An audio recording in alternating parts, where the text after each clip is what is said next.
Theaster Gates is a 21st century revolutionary. He was born on August 28, 1973, and did not come from money. Gates is African American and his father has worked with tar his entire life. Both the persecution of being African American and the struggles of coming from little have heavy influence on Gates's work. He was raised in Chicago and is still a Chicago artist today. Gates pursued an education in urban planning and soon after became involved in the fine arts. Today, Gates is a modern-day Renaissance man, saying that he is a full-time artist, a full-time urban planner, and a full-time preacher with an aspiration of no longer needing any of those titles.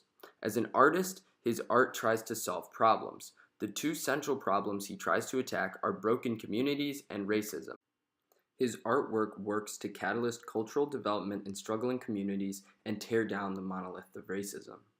He is a Chicago-based artist, so his artwork is especially close to home for us. His diverse artworks take the form of sculptures, installations, performances, and more. Gates shows us how to make something out of nothing and truly use art to make a positive impact on the world. For the context of one of the unique problems Gates tackles, I will show a clip of Gates's explanation. All of us know about failing housing markets and the challenges of blight. And I feel like we talk about it with some of our cities more than others, but I think a lot of our U.S. cities and beyond have the challenge of blight, abandoned buildings that people no longer know what to do anything with. And so I thought, is there a way that I could start to think about these buildings as an extension or an expansion of my artistic practice? And that if I was thinking along with other creatives, architects, engineers, real estate finance people, that us together might be able to kind of think in more complicated ways about the reshaping of cities. The Stony Island Arts Bank is the quintessential manifestation of Gates's efforts to improve Chicago communities through his artworks. Gates's process essentially consists of buying an abandoned property for very cheap, redoing the entire space, redefining its purpose, and revitalizing the community with culture. The Arts Bank was a rundown, old, abandoned bank near Jackson Park that was built in the 20s and abandoned by the 80s. You can see here that the bank itself was in shambles when Theaster purchased it, but then was completely transformed into a thriving, artful culture hub. The bank is a space for artists, scholars, curators, collectors, and more to share with each other and engage in the South Side. The Arts Bank also holds collections like the Johnson Publishing Archive, shown here. The Johnson Publishing Archive features thousands of books and periodicals donated by the Johnson Publishing Company.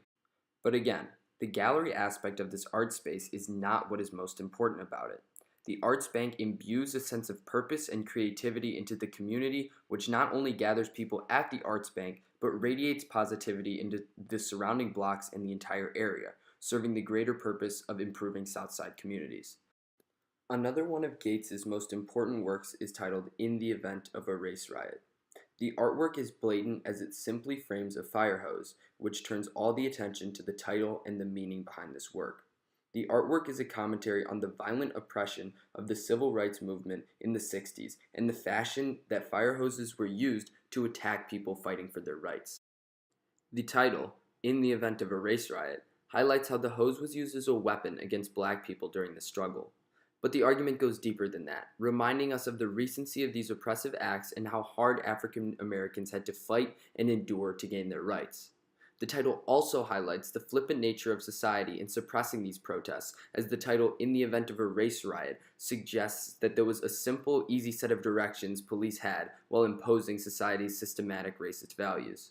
The significance of artwork like this cannot be overstated, as it emphasizes the racial struggles in our nation's history. With this work, Gates is doing his part in increasing awareness to the problem of racism and galvanizing the audience to fight it.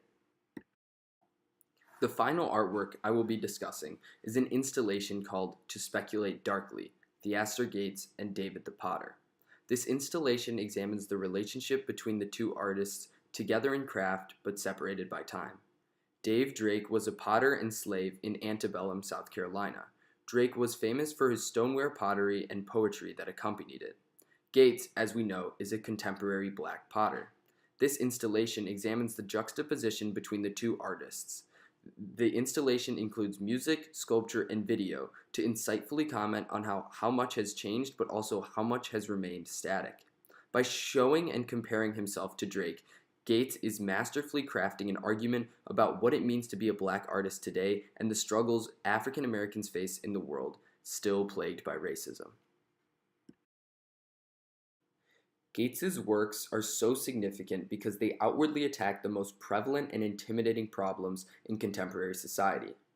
Gates's works both immediately and tangibly ameliorate struggling communities as well as profoundly confront the monolith of racism in America.